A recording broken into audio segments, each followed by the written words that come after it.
Good morning. This is Deborah Arca with the Patheos Book Club, and my guests this morning are Tim and Sue Muldoon, the authors of a new book from Ave Maria Press called 6 Sacred Rules for Families, a Spirituality for the Home. Good morning, Tim and Sue. Good morning, Deborah. Tim is a Catholic theologian, a writer, and a spiritual director, and currently teaches at Boston College. And Sue is a therapist and religious educator who has worked in clinical, collegiate, and parish settings. And you are the parents of 3 children yourself. That's right. Yeah, 13, 11, and 9. So you have some experience to draw from in writing this book. Yes, and you know, part of it's through the parenting, but also because both of us have worked with young adults too. We feel like we've seen that whole spectrum, you know, from the earliest ages all the way up through college age. So right. Yeah, both of those things we're drawing from. The subtitle of your book, Spirituality for the Home. Are we missing a spirituality of the home, in your opinion? I think all of us experience spirituality in our homes, but I think we may not be as conscious of how to integrate that with our children because of our modern lives that keep us so busy. So it's a way of bringing this to the forefront and thinking about how this happens, how this should happen in our lives. I know you're Catholic, so I imagine you wrote this for other Catholic families, although it surely has a broader reach than that, which is lovely. But what was it about? What were you experiencing in the Catholic Church and in Catholic families that compelled you to write this book and offer this kind of a guidebook for families? I don't think we were trying to write it specifically for other Catholics. I think we were trying to write it primarily for people today who are just trying to find a way to integrate their own basic questions about God and pass at least an interest in raising those questions with their children. It is explicitly Christian, and so I think those who have comfort with that tradition are going to find the most resonance with what we write about. But that said, you know, certainly my teaching, and I've taught Ignatian spirituality, on which this book is based, for many years. And I found that, you know, it always starts with basic human experience, you know, the experience of wonder, the experience of trying to find meaning. And certainly that's common to everybody. Mm-hmm. We certainly find in the Christian tradition a wealth of resources to draw from, and particularly this Ignatian tradition that I mentioned. And to me, the key was that there have been all sorts of ways to recover that tradition and other spiritual traditions for modern life, but it hasn't been done as thoroughly for people living within the context of a family. So you have people going off to monasteries, you have people you know, doing book clubs, you know, for adults, and it's not quite as easy to translate that for actually working with children. So we're trying to ask ourselves, is there a way to talk about spiritual life in a way that makes sense in the everyday life of a family? And the answer was a resounding yes, and that's what we're trying to reflect on in the book. Yeah, and you discovered that Ignatian spirituality especially is actually really well suited for children. Can you talk a little bit about that? That's a great question. Some of the aspects of Ignatian spirituality resonate particularly well with the nature of children. Thinking about imagination, stories, putting themselves in the midst of stories, engaging them in reflection. One of the things that Tim did early on in raising our children, which I didn't even originally recognize as Ignatian, was he would have them reflect on their day, thinking about what made them happy, what made them sad, what were they looking forward to about tomorrow. And so it was part of just parenting as a father, but it was informed because of him thinking about Ignatius's encouraging us to reflect on our day, on the examen. So it was essentially an examen for children that was just becoming part of the conversation that a father had with his daughters, putting them to bed as babies. The word examen is a specific term within the Ignatian tradition, and it just refers to that, referring to the process of looking back on the day. So, yeah, I mean, I was really thinking of it in very almost rudimentary terms. How do I get my kids to start doing that? And the theological insight is that people are meaning makers, and that the process of meaning making is where God dwells. And so to try and get used to the habit of meaning making by looking back on our memories, you know, is in my mind at the time, you know, many years ago now, it was a way of saying I'm trying to create the ground that later will blossom into prayer, into actually feeling like I can go back in my day and say, oh, God was there when I was talking to so-and-so, or, you know, when I was feeling this way about this conversation, it might be because God was kind of stirring my desires in a certain direction, something like that. Mm-hmm. And what did you discover when you were doing this with your girls? Were they responsive? Did it change over time? Did it kind of grow? Yeah, I mean, it's not a linear development. It's not like playing the piano where they just get better and better and better. It's up into the life cycle. So what Sue was describing them doing, even when they were very small, we still do. I mean, we just did it the other night, and so it's hard to track it in terms of yes, it's a very clear understanding of how they're growing in faith. But are they comfortable with some of the patterns? Yeah, I think they are. Mm-hmm. And my hope is, as they get older, that it starts to then allow them to make connections then with what they're actually learning and connecting it at church and things like that.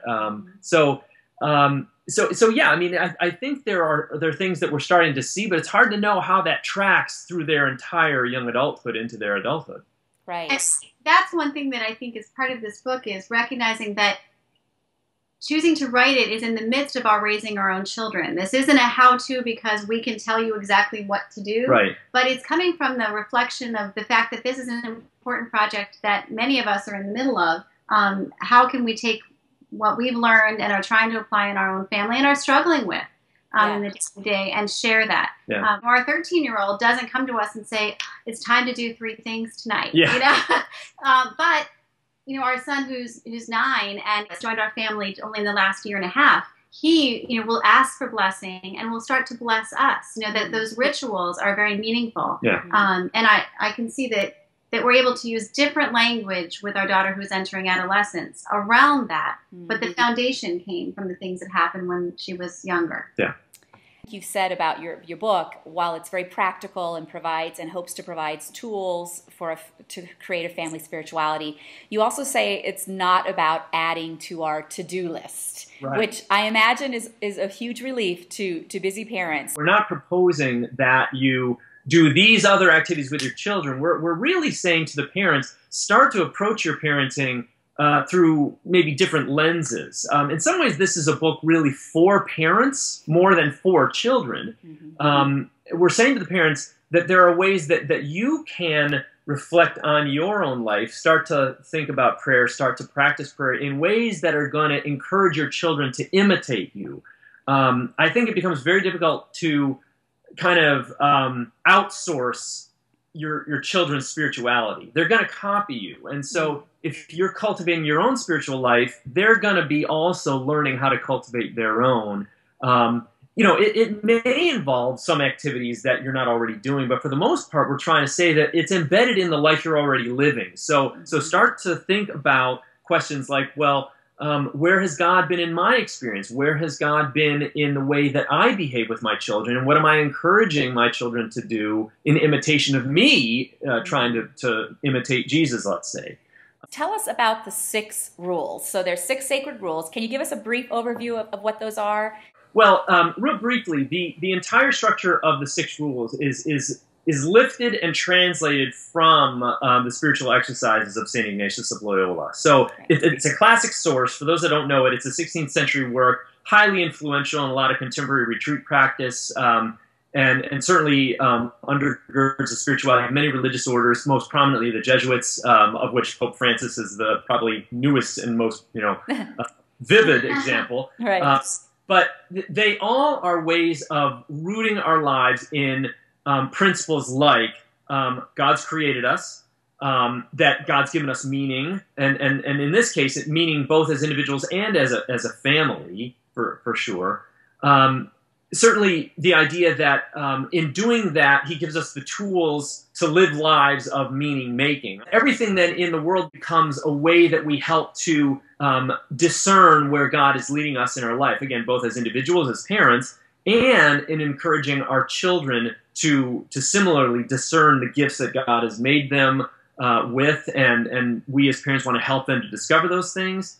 And so one of the last rules then has to do with the freedom that we find in not necessarily hitching our horses to conventional markers of success. I mean, we certainly live in worlds that tend to prize things like, certain colleges or certain, grades, things like that. And we want to say, look, if we take the idea that God's created us for a reason seriously, then those things may be good, but they're not the only goods. And we want to help our children discover really what are the goods that God has created them for. So discernment is the key term, and it's a little bit of a technical term in the Ignatian tradition, but it just means choosing wisely in light of what it is that God is up to. I imagine this book is born, as we've said, born out of your own experience raising your own children as well as raising a lot of other children. Do you have a story or example of something that you've tried with your kids that worked really well, or something that you tried that really didn't work well and thus was a really great lesson for you and taught you something different? I'll mention a related one, which is around the dinner table. I think that the dinner table is a privileged place if we make it such. And frankly, you have to struggle. In this day and age, you really have to struggle to kind of make that a focus of family gathering. But we started this practice, and Sue alluded to it a little while ago. We just call it two things. And it's just a way of saying, here are two things that happened to me in my day, and each person goes around the table and says these two things. Now, on the face of it, nobody'd say, oh, that's a spiritual practice. I mean, we're not kind of, sitting, and humming or something like that. I mean, but the point is that if we understand spirituality as being embedded in the way that we make meaning of our lives, then this practice is very much doing that. So again, it's a reflective practice. We're saying go back into the day and pick two things that were significant. So it does say that it's important for us to remember not to always live our lives in play, but sometimes hit pause and then rewind a few frames and say, what actually happened there? What was the meaning of that experience?